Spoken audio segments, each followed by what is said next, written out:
ಅವರೆಲ್ಲ ನೆಮ್ಮದಿಯಾಗಿ ಊರಿಗೆ ಹೋಗಬೇಕು ಅಂತ ಟ್ರೈನ್ ಹತ್ತಿ ಕೂತಿದ್ರು. ಒಂದಿಷ್ಟು ಮಂದಿ ಇನ್ನೇನು ಕೆಲವೇ ಗಂಟೆ ಕಳೆದಿದ್ರೆ ತಮ್ಮ ಊರು ತಲುಪಬೇಕಾಗಿತ್ತು. ಆದರೆ ಮಾರ್ಗ ಮಧ್ಯೆ ಗುಡ್ಡದ ಭೂತ ಏನಿದೆ, ಗುಡ್ಡ ಕುಸಿಯುತ್ತೆ, ಅಟ್ಟಹಾಸ ಮೆರೆಯುತ್ತೆ. ರೈಲ್ವೆ ಹಳಿ ಮೇಲೆ ಭೂಕುಸಿದಂಥ ಪರಿಣಾಮ ಊರಿಗೆ ಹೋಗಬೇಕಾದವರು ಪರದಾಡುವಂತ ಆಗಿದೆ.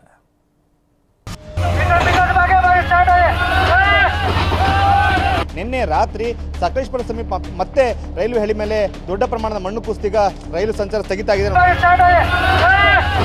ಸುಮಾರು 3 ಗಂಟೆ ಮೇಲೆ ರಿಪೇರಿ ಆಗುತ್ತೆ, ಆನಂತರ ಒಂದಾದ ನಂತರ ಟ್ರೈನ್ ಹೋಗ್ತವೆ ಅಂತ ಹೇಳಿದ್ದಿದ್ರೆ ನಾವೊಂದು ಲೆಕ್ಕಾಚಾರ ಹಾಕ್ಬಿಟ್ಟು ಆವಾಗಲೇ ಹೊರಡೋ ವ್ಯವಸ್ಥೆ ಮಾಡ್ಕೋತಿದ್ವಿ. ಈಗ ನೋಡಿ, ಈಗಲೂ ಸಾಕಷ್ಟು ಸಮಯ ನಮ್ಮದು ಹೋಯ್ತು.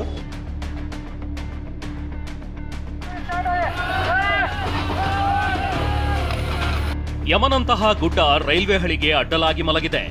ಮಣ್ಣು ತೆರವು ಮಾಡೋಕೆ ಮುಂದಾದ ಹಿಟಾಚಿ ಮೇಲೆಯೂ ನುಗ್ಗಿ ಬರ್ತಿದೆ.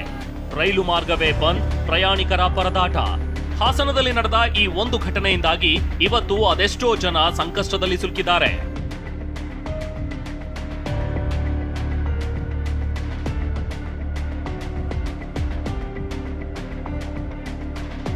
ಸಕಲೇಶಪುರ ಬಾಳುಪೇಟೆ ಮಧ್ಯೆ ಭೂಕುಸಿತ. ಬೆಂಗಳೂರು ಮಂಗಳೂರು ರೈಲು ಸಂಚಾರ ಸ್ಥಗಿತ. ಹಾಸನ ಜಿಲ್ಲೆಯ ಸಕಲೇಶಪುರದಲ್ಲಿ ಬಿಟ್ಟು ಬರ್ತಿರುವ ಮಳೆಯಿಂದಾಗಿ ಪರ್ವತಗಳ ಸಾಲಿನಲ್ಲಿ ಭೂಕುಸಿತ ಶುರುವಾಗಿದೆ. ಸಕಲೇಶಪುರ ಬಾಳುಪೇಟೆ ರೈಲ್ವೆ ಮಾರ್ಗದಲ್ಲಿ ನಿನ್ನೆ ಮಧ್ಯರಾತ್ರಿ ಭೂಕುಸಿತವಾಗಿದ್ದು ಪ್ರಯಾಣಿಕರು ಇಡೀ ರಾತ್ರಿಯಿಂದಲೂ ಪರದಾಡಿದ್ದಾರೆ.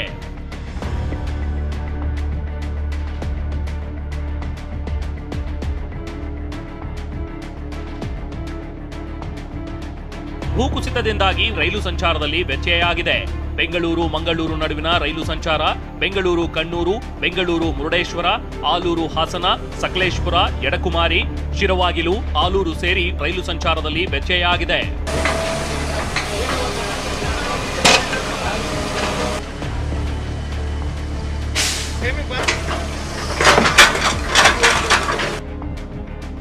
ಮಣ್ಣು ತರುವ ಕಾರ್ಯಾಚರಣೆ ವೇಳೆ ತಪ್ಪಿತು ದುರಂತ.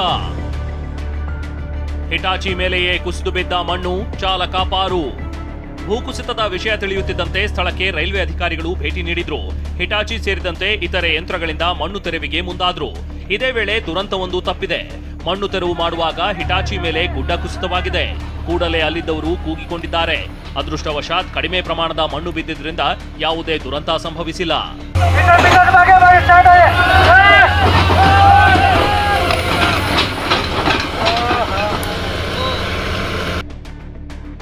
ನಮಗೆ ಊಟ ತಿಂಡಿ ಕೊಟ್ಟಿಲ್ಲ, ಕೆರಳಿದ ಪ್ರಯಾಣಿಕರು.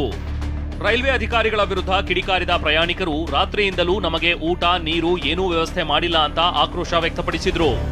ಟೀನು ಕೊಟ್ಟಿಲ್ಲ, ನೀರು ಕೊಟ್ಟಿಲ್ಲ. ಮತ್ತು ಬಂದು ಹೇಳಿದ್ದೇ ನಮಗೆ 9 ಗಂಟೆ ಸುಮಾರಿನಲ್ಲಿ ಹೇಳಿದ್ದು. ಆಗ್ಲೇ ಈ ಥರದೊಂದು ಸುಮಾರು 3 ಗಂಟೆ ಮೇಲೆ ರಿಪೇರಿ ಆಗುತ್ತೆ, ಆನಂತರ ಒಂದಾದ ನಂತರ ಟ್ರೈನ್ ಹೋಗ್ತವೆ ಅಂತ ಹೇಳಿದ್ದಿದ್ರೆ ನಾವೊಂದು ಲೆಕ್ಕಾಚಾರ ಹಾಕ್ಬಿಟ್ಟು ಆವಾಗಲೇ ಹೊರಡೋ ವ್ಯವಸ್ಥೆ ಮಾಡ್ಕೋತಿದ್ವಿ. ಈಗ ನೋಡಿ, ಈಗಲೂ ಸಾಕಷ್ಟು ಸಮಯ ನಮ್ಮದು ಹೋಯ್ತು. ಈಗ ಮತ್ತೆ ಮುಟ್ಲಿಕ್ಕೂ ಮಧ್ಯಾಹ್ನ ಸಂಜೆ ಆಗ್ತದೆ. ಮತ್ತು ನಾನು ನಾಳೆ ಸಂಜೆ ಬೇರೆ ವಾಪಸ್ ಬರಬೇಕು. ಇಷ್ಟೇ ಅಲ್ಲ, ಒಂದಿಷ್ಟು ಪ್ರಯಾಣಿಕರು ದುರಂತದ ಸ್ಥಳದಿಂದ ನಡೆದುಕೊಂಡೇ ಬಂದಿದ್ದು ತಮ್ಮ ಊರುಗಳು ಮತ್ತು ಕೆಲಸಕ್ಕೆ ಹೋಗಲು ಪರದಾಡುವಂತಾಯ್ತು. ನಾನು ಆಲ್ರೆಡಿ ಇಷ್ಟೊತ್ತಿಗೆ ಉಡುಪಿ ರೀಚ್ ಆಗಿರ್ತಿದ್ದೆ. ನಾನು ಇವಾಗ 6 ಗಂಟೆಗೇನೆ ಹೇಳಿದರೆ ಆಗೋದಿಲ್ಲ ಅಂತ ಹೇಳಿ ಇಮಿಡಿಯೇಟ್ ಬೇರೆ ಏನಾದರೂ ವ್ಯವಸ್ಥೆ ಮಾಡ್ಕೊಂಡು ನಾವು ಹೋಗ್ತಿದ್ವಿ. ನಮಗೇನು ಇನ್ಫಾರ್ಮೇಷನ್ ಕೊಟ್ಟಿಲ್ಲ. ಇಷ್ಟು ತಡವಾಗಿ ಇನ್ಫಾರ್ಮೇಷನ್ ಕೊಡ್ತಾ ಇದ್ದಾರೆ, ರೀಫಂಡ್ ತಗೊಳ್ಳಿ ಅಂತ ಹೇಳ್ತಾ ಇದ್ದಾರೆ. ರೈಲು ಸ್ಥಗಿತ, ವಿದ್ಯಾರ್ಥಿಗೆ ಮಿಸ್ ಆದ ಏರ್ಫೋರ್ಸ್ ಎಕ್ಸಾಮ್. ಹಾಸನದಲ್ಲಿನ ಅವಘಡದಿಂದಾಗಿ ರಾಜಸ್ಥಾನದ ವಿದ್ಯಾರ್ಥಿ ರೋಹಿತ್ ಸಿಂಗ್ ಅನ್ನೋರಿಗೆ ಎಕ್ಸಾಮ್ ಮಿಸ್ ಆಗಿದೆ. ರಾಜಸ್ಥಾನದಿಂದ ಬೆಂಗಳೂರಿಗೆ ಬಂದಿದ್ದ ರೋಹಿತ್ ಸಿಂಗ್ ರಾವತ್ ಬೆಂಗಳೂರಿನಿಂದಲೇ ಮಂಗಳೂರಿಗೆ ಟ್ರೈನ್ನಲ್ಲಿ ಹೊರಟಿದ್ರು. ಆದರೆ ರೈಲು ಸಂಚಾರದಲ್ಲಿ ವ್ಯತ್ಯಯ ಆಗಿರೋದ್ರಿಂದ ಪರೀಕ್ಷೆ ಮಿಸ್ ಆಗಿದೆ. ಈ ಬಗ್ಗೆ ಪೋಸ್ಟ್ ಮಾಡಿದ ರೋಹಿತ್ ಅಸಮಾಧಾನ ತೋಡಿಕೊಂಡಿದ್ದಾರೆ.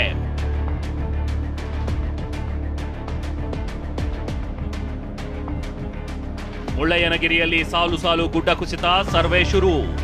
ಚಿಕ್ಕಮಗಳೂರಿನ ಚಂದ್ರದ್ರೋಣ ಪರ್ವತಗಳ ಸಾಲಿನಲ್ಲಿ ಸಾಲು ಗುಡ್ಡ ಕುಸಿತದ ಪ್ರಕರಣಗಳು ಸಂಭವಿಸ್ತಾ ಇವೆ. ಇದರಿಂದ ನಿವಾಸಿಗಳಿಗೆ ಸಂಕಷ್ಟ ತಂದಿಟ್ಟಿದೆ.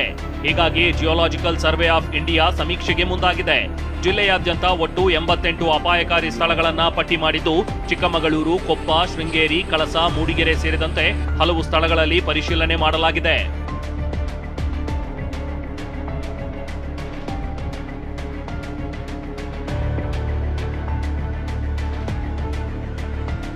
ಅದೇನೇ ಹೇಳಿ, ಮಲೆನಾಡಿನಲ್ಲಿ ಬಿಟ್ಟು ಸುರಿಯುತ್ತಿರುವ ಮಳೆಯಿಂದಾಗಿ ಗುಡ್ಡಗಳೇ ಗಡಗಡ ಅಂತಿವೆ.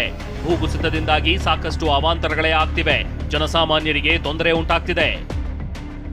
ಹಾಸನದಿಂದ ಮಂಜುನಾಥ್ ಜೊತೆ ಅಶ್ವಿತ್, ಟಿವಿ9 ಚಿಕ್ಕಮಗಳೂರು.